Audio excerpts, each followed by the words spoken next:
YCP క్యాడర్ని ఇప్పుడు కాపాడుకోవడం అనే అంశం అన్నది పెద్ద టాస్కా జగన్మోహన్ రెడ్డి గారికి.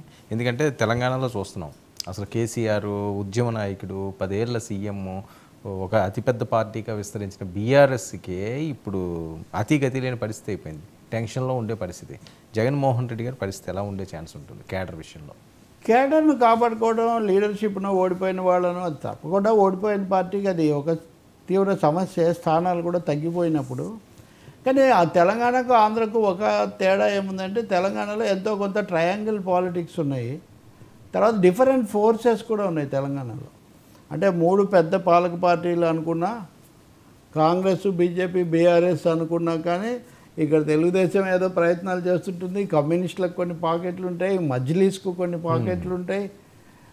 తర్వాత మధ్యలో కోదండరామ ఎవరో తెలంగాణ సెంటిమెంటు, ఇట్లాంటి విషయాలు కూడా ఉంటాయి. తెలంగాణ రాజకీయంలో కొంచెం బహుళత్వం ఉంటుంది. మొన్న రేవంత్ రెడ్డి కూడా ఎంత లేదన్నా సిపిఐతో వాళ్ళు, అవును, ఇప్పుడు లోక్సభకు వచ్చేసరికి సిపిఎం మద్దతు కూడా తీసుకున్నారు. ఆంధ్ర రాజకీయాలు మటుకు బైపోలార్ పాలిటిక్స్, ద్విముఖ, 2 పక్షాలే ప్రధానంగా ఉన్న పరిస్థితి. దాంట్లో మేము రెండో పక్షం అవుతామని ఇప్పుడు కాంగ్రెస్ క్లెయిమ్ చేస్తుంది. కానీ బట్ ఇప్పటికైతే టీడీపీకి ప్రధాన ప్రతిపక్షము రాజకీయంగా వైసీపీయే కదా. వాళ్ళకి 40% ఓట్లు కూడా, సీట్లు రాకపోయినా 40% ఓట్లు కూడా వాళ్ళకు వచ్చాయి. అందువల్ల వైసీపీ ఏదో ఇప్పటికిప్పుడు దాన్ని ఏదో తుడిచిపెడతాం లేకుండా అయిపోయింది అదంటే అది జరగకపోవచ్చు. కానీ ఈ దాడులనండి, లేకపోతే వివాదాలనండి, ఇలాంటి విషయాల్లో కాపాడుకోవాలి, స్థైర్యాన్ని నిలబెట్టాల్సిన అవసరం ఉంది. మరి జగన్ నిన్న మీరు అడిగినట్టుగా ఆయన ఏదో ప్రజల్లోకి వెళ్ళడం అనే పని ఇప్పటికిప్పుడు పెట్టుకోలేదు.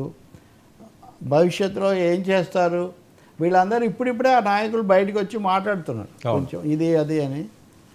ఖచ్చితంగా సమావేశాలు అవి పెట్టుకుంటారు.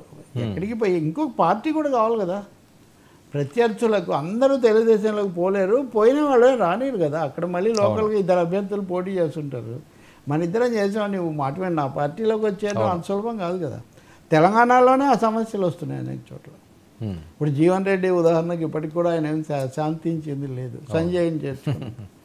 కాబట్టి వైసీపీ రెండో ప్రధాన పార్టీగా ఇప్పటికి కూడా ఉంటుంది. కాబట్టి ఏం చేస్తారన్నది చాలా ముఖ్యం. అంటే అందరినీ ఇప్పటికైనా విశ్వాసంలోకి తీసుకుంటారా, చర్చలు జరుపుతారా, నా వల్ల కూడా కొన్ని పొరపాట్లు జరిగాయని ఒప్పుకుంటారా, లేక మళ్ళీ పాత పద్ధతిలో కళ్ళు మూసుకుంటే 5 ఏళ్ళు, కళ్ళు మూసుకుంటే 5 ఏళ్ళు ఏం రావండి, మూసుకున్నా తెచ్చుకున్నా 5 ఏళ్ళు అయిపోతాయి. కానీ కేడర్ను నిలబెట్టుకోవడం, పార్టీలో స్థైర్యాన్ని నిలబెట్టడం, ప్రజల కోసం పనిచేయాలండి. ప్రతిపక్షంలో ఉన్న సీట్లు వచ్చినా రాకపోయినా ఆ పని చేస్తే చాలా మంచిది. చేయగలిగితే కాపాడుకోవచ్చు. ఓకే సార్, అసెంబ్లీ సమావేశాలకి జగన్మోహన్